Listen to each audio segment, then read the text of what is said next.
नमस्कार मेरे प्यारे साथियों, मैं नेहा रानी विद्या के प्लेटफॉर्म पर आप सभी का स्वागत करती हूँ।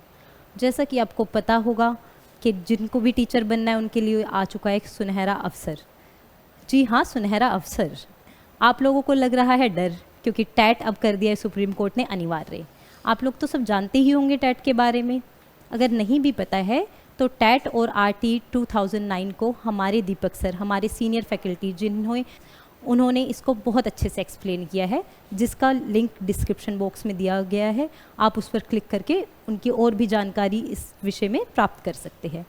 मैं आपको कुछ चुनिंदा कम शब्दों में बताना चाहूँगी जो सुप्रीम कोर्ट का डिसीज़न आया है टैट के रिगार्डिंग। उन्होंने कहा है सुप्रीम कोर्ट ने कि जो 5 साल है, जिनकी अभी सेवानिवृत्ति को 5 साल से अधिक है, उन लोगों को टैट पास करना अनिवार्य हो गया है। उन्हें 2 साल तक का समय दिया गया है, अन्यथा उन्हें उनकी सर्विस त्यागनी होगी। और जिन लोगों की सर्विस को अभी सिर्फ 5 साल ही बचे हैं, उन लोगों को अगर प्रमोशन चाहिए तो उन्हें टैट क्लियर करना है, लेकिन उन्हें उनकी सेवा छोड़ने के लिए अभी नहीं कहा जाएगा। तो ये है सारा मसला। और जैसा कि इस डिसीज़न के बाद में हमारे यूपी के टैट के बारे में कहा गया है, हमारे उत्तर प्रदेश शिक्षा सेवा चयन आयोग प्रयागराज से एक नोटिस आया है, जिसमें कहा गया 29-30 जनवरी 2026 को हमारा यूपी टैट होगा। हम कब से इस टैट का इंतज़ार कर रहे थे, क्योंकि एक टीचर बनने के लिए 2009 के बाद में आरटीई के एक्ट के आने के बाद से जो भी सारे रूल्स रेगुलेशंस फॉलो हो रहे हैं, और उनके द्वारा अब हम तब से टैट का इंतज़ार कर रहे हैं कि टैट कब होगा। अब आ चुका है यूपी टैट। टैट का सिलेबस से तो आप लोग परिचित होंगे ही, अगर नहीं भी हैं तो मैं आपको बताती हूँ। टैट मतलब ये नहीं है कि यूपी टैट के लिए ही बात की जा रही है, ये सी टैट के लिए, बिहार टैट के लिए, सब टैट के लिए बात की जा रही है। सब टैट में क्या है, ये पेपर 1 होता है, एक होता है आपका पेपर 2। ठीक है, पेपर 1 में क्या होता है, जिन लोगों को 1st से लेकर 5th क्लास तक का, मतलब प्राइमरी का टीचर बनना है, जिन्होंने डिप्लोमा किया हुआ है, डाइट की हुई है, जेबीटी की हुई है और डीएलएड किया हुआ है, उन लोगों के लिए है ये। और पेपर 2 है, पेपर 2 है 6 क्लास से लेकर आपका 8 क्लास तक के टीचर बनने की जर्नी। जिन लोगों को सेकेंडरी स्कूल में पढ़ाना है, 6 से लेकर 8 तक को पढ़ाना है, वो लोग करेंगे अपना पेपर 2 क्लियर। जिन्हें 1st to 5th पढ़ाना है वो करेंगे पेपर 1 क्लियर। ठीक है, हम इसके सिलेबस की बात करते हैं।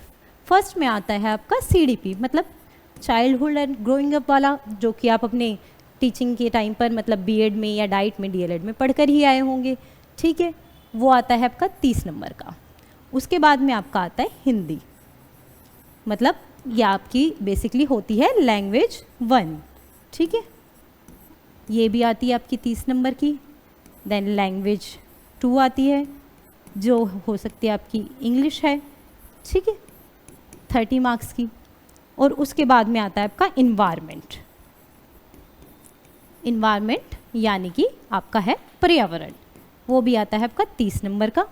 और उसके बाद में आता है आपका मैथ्स भी आता है 30 नंबर का। तो टोटल हमारा फर्स्ट पेपर कितने नंबर का हुआ, 150 मार्क्स का हुआ। और इसके लिए हमें टाइम कितना मिलता है, हमें मिलते हैं इसके लिए 2.5 घंटे। ठीक है, उसके बाद हम आते हैं पेपर 2 पर। पेपर 2 में भी सेम आपकी साइकोलॉजी तो आती ही है 30 मार्क्स की, देन लैंग्वेज 1 और फिर लैंग्वेज 2। और उसके बाद में अब आता है असली ट्विस्ट कैसे है ये, जिन लोगों ने बीएड में अपने साइंस सब्जेक्ट पढ़े हैं, जिनकी ग्रेजुएशन साइंस स्ट्रीम से थी, उन लोगों के लिए आता है पेपर 2 में मैथ्स एंड प्लस साइंस। मतलब ये आते हैं आपका 30 मार्क्स की मैथ्स और 30 मार्क्स की साइंस, मतलब ऑल ओवर आपका आता है 60 मार्क्स का ये। लेकिन जिन लोगों ने पढ़ा है एसएसटी, मतलब जिनका सब्जेक्ट कॉम्बिनेशन बनता है, क्योंकि ये ऐसा आप लोगों को कंफ्यूज नहीं होना है कि एसएसटी सिर्फ आर्ट्स वालों के लिए बनता है, जी नहीं। जो कॉमर्स साइड से है उन लोगों के लिए भी एसएसटी ही सब्जेक्ट कॉम्बिनेशन बनता है। तो उनका कॉम्बिनेशन है आपका एसएसटी का। एसएसटी आती है पूरी 60 मार्क्स की। अब एसएसटी में इंक्लूड क्या रहता है, एसएसटी में इंक्लूड रहता है आपका हिस्ट्री, आपका पॉलिटी, आपका इकोनॉमिक्स एंड देन ज्योग्राफी। आप सभी समझ चुके होंगे, इतिहास, राजनीति विज्ञान, अर्थशास्त्र और आपका होता है भूगोल। ये आपका पेपर 2 का सिलेबस है। ये भी आपका आता है 150 मार्क्स का एंड अगेन आपके 2.5 घंटे का। जिन लोगों ने बीएड किया हुआ है उनके लिए पेपर 2 है, जिन्होंने डाइट किया है, डीएलएड किया है, जेबीटी किया उनके लिए पेपर 1 है, और जिन्होंने दोनों किए हैं उनके तो बल्ले बल्ले है, क्योंकि वो तो दोनों ही पेपर दे सकते हैं और दोनों ही टीचर बन सकते हैं वो, तो उनके पास तो अपॉर्चुनिटी है। तो आप अपने जो आपके को अवसर प्राप्त हुआ है, आप उस अवसर का लाभ उठाइए। आप विद्या की टीम से जुड़िए। हमारे पास है अनुभवी शिक्षक जो आपके टीचर बनने के सुनहरे सपने को एक नई दिशा देंगे, नया मार्गदर्शन देंगे। हमारे मार्गदर्शन में, हमारी गाइडेंस में आप लोग अपने टीचर बनने के सपने को साकार कर पाएंगे। हम लोग देते हैं, विद्या आपको देता है गारंटी आपके शिक्षक बनने की। आप लोग आइए, हमसे जुड़िए, अपनी टैट को क्लियर कीजिए, अपने यूपी टैट को क्लियर कीजिए। ये आपका सी टैट के लिए, आपका बिहार टैट के लिए, अदर टैट जो भी है उन सभी के लिए आपकी बहुत हेल्प करेगा, ठीक है। और सबसे प्लस पॉइंट, फिलहाल इसमें नेगेटिव मार्किंग भी नहीं होती है, जिससे अक्सर बच्चे घबरा जाते हैं, बहुत ज़्यादा डरते हैं, जो कि आपके एग्ज़ाम में हो जाती है, ठीक है।